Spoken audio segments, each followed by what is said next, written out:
Hey, I'm Mindy Kinnis. This is the Daily Rage. Let's start here because this obviously is one of the biggest stories of the day or of the weekend.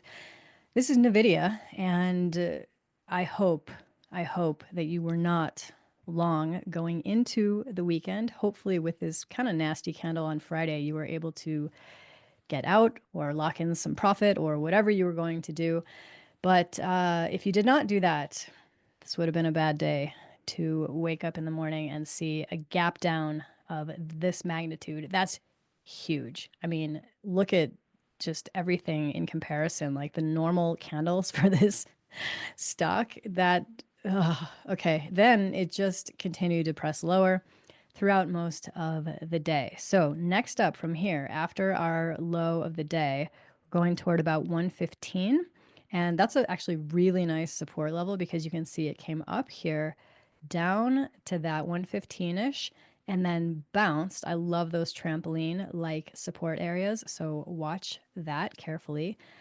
After that, we're headed toward around 113-ish.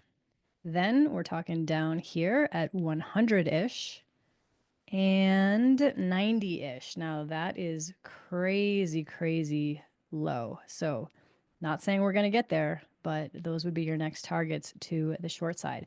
Now let's look at what this did to the NASDAQ. Nastiness. So if you were short going into the weekend, that would have been a very nice gift because we closed up here, gap down. We opened last night to here, pushed way lower, had a little bit of recovery, but as you can see, I mean, not even 50% of that. So still looking pretty brutal. The next target would obviously be getting back down to today's low around 27.6. Let's see, 3.75 to be exact, followed by this one around 26.88. That's really close to here. And then we'd be looking at this little shelf area down in here around 23.24. Whew.